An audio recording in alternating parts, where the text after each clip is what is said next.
Бисмиллах, альхамдулиллахи, вассалату вассаламу аля расулиллах. Бүгінгі сіздермен талқылап қозғайтын тақырыбымыз мұсылмандардың қарым-қатынасы. Мұсылмандардың қарым-қатынасына Алла субханаху ва тағала Құран кәрімде ортасынан ойып тұрып үлкен орын берген. Біз білетін Бақара сүресінің 286 аяты бар. Сол 286 аяттың 282 аятында Құран кәрімнің бір бетін, толықтай бір аятты Алла субханаху ва тағала мұсылмандардың ортасындағы қарым-қатынастарын реттеу үшін ғалымдардың ортасында аталған дайын аяты, яғни қарыз беріп, қарыз алу аятын деп аталған аят бар. Бұл аят кәрім Құран кәрімде «Я юхаллазина аману иза тадаянту бидайнин иля ажали мусамма фактубух» деп басталады. Яғни осылай басталып, толығымен бір бетінен басталып, екінші бетінен бітеді екен. Бұл дегеніміз Алла субханаху ва тағала Құран кәрімде адамдарды тек қана жаратылысын емес, тек қана қияметте емес, яғни адам баласының шынайы иман келтірген, Алла тағалаға иманы бар, Алла тағалаға иман келтіріп, Алладан жақсылық сауап үміт ететін мұсылмандарды, иман келтірген мүминдерді, олардың имани дәрежесінде, ақидалық дәрежесінде қарызды алып берудің ортасындағы қарым-қатынасты реттеу үшін түсірген екен. Бұл жерде Алла тағала егерде бір-бірінен қарыз алып беретін болсаңыздар, фактубуху иля ажалин мусамма, белгіленген уақытқа шейін не қылыңдар, жазып қойыңыздар, және ол жерге орталарыңыздан куә болсын дейді, және шынайы иман келтірген адамдардан болсын куәлер. Бұл дегеніміз Алла субханаху ва тағала мұсылмандардың ортасындағы бірлікті сақтау үшін, олардың қарым-қатынастарын адал қылу үшін. Адал деген сөздің мағынасының қаншалықты кең екендігін байқаймыз бұл жерден.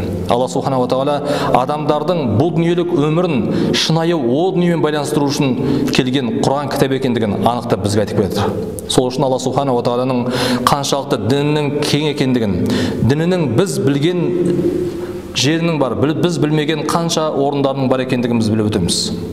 Алла субханаху ва тағала Құран кәрімде бұл аяттың қаншалықты дәрежесінің жоғары екендігін, өйткені мұсылман адамға қарыз беріп тұрып, уақытына шейін жазбаса, бұл нәрсенің қарыздың өзінің шарттарының болу екендігін анықтап берген. Пайғамбарымыз саллаллаху алейхи вассаламның хадистері бар. Сол хадистерінде пайғамбарымыз айтқан сөзі бар: «Әл-муслиму ахул муслим». Мұсылман мұсылманның бауыры. Яғни бауыр деген сөз. Бұл бауырлық қайдан шықты? Бұл бауырлық пайғамбар саллаллаху алейхи вассалам 13 жыл Меккеде өмір сүріп, Алла тағаланың дінін жеткізіп, 13 жыл жиналған жамағатпен, сахабалармен Мединеге көшіп келген кезде бастаған бауырлық. Яғни меккелік келген кісілермен, сахабалармен, мединелік оларды күтіп алған ансарлардың ортасын ағайын бауыр қылды. Пайғамбарымыздың сөзі бар: «Әл-муслиму ахул муслим», мұсылман мұсылманның бауыры. «Ла язлимуху ва ла юслимуху». Ол оған не қылмайды? Ешқандай зұлымдық қылмайды. Оның ақысын жемейді. Оған ешқандай зияншылық, жамандық тілемейді. «Ва ла юслимуху». Қиын жағдайда оған жәрдемсіз тастап кетпейді. «Мән кана фи хаджати ахихи, кана Аллаху фи хаджатихи». Бұл хадистің жалғасын қараңыз. Кімде-кім өзінің шынайы дін жолындағы бауырының жағдайын жасаса, оның қажетін өтеп берсе, кана Аллаху фи хаджатихи. Бұған беретін сыйлық Алла тағала оның қажетін өтеп береді дейді.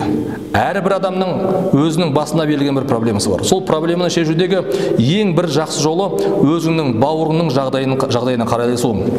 Айтуы мүмкін, өз басымда проблема жетіп жатыр деп айтуы мүмкін мұсылманға. Олай емес екен. Сенің жағдайың дұрысталуын қаласаң, сен өзіңнің мұсылман бауырыңның жағдайына қарайласыз. «Мен фаржа ан муслимин курбатан фаржаллаху анху биха курбатан мин кураби яумил қияма». Яғни қайсы мұсылман бір мұсылманның қайғы мұңын сейілтсе, яғни басына түскен қиыншылығына ортақ болса, Алла субханаху ва тағала қиямет күнінің қиыншылығын оның басынан сейілтеді екен. Бұл дегеніміз махшар күні, қияметте бүкіл адамзат, бүкіл пайғамбарлар, бүкіл адам атадан бастаған ұрпақ, адам атаның ұрпағы қияметте есепке алынып жатқан кезде басыңызға қайғы мұң түседі. Бұл қайғы мұңның шешуі бұл дүниеде екен. Бұл қайғы мұңның шешуі осы дүниеде. Өзіңіздің туысыңыздың, бауырыңыздың, дін қарындасыңыздың онымен жақсы қарым-қатынаста болып, оның жағдайын біліп тұрсаңыз, қуанышына бірге қуана алсаңыз, оның қайғысына бірге қайғыра алсаңыз, оның мұңына ортақ бола алсаңыз, Алла субханала ва тағаланың сізге берген уәдесі бар, пайғамбардың тілінде айтқан сөзі бар, қиямет күні сіздің басыңыздағы мұң қайғыңызды сейілтеді. Ол хақиқат. Өйткені біз Алла тағалаға қиямет күніне пайғамбарына иман келтірдік. Пайғамбар ешқашан жалған сөйлемейді. Алла тағала әрқайсымыздың иманымызды толтырсын иншалла.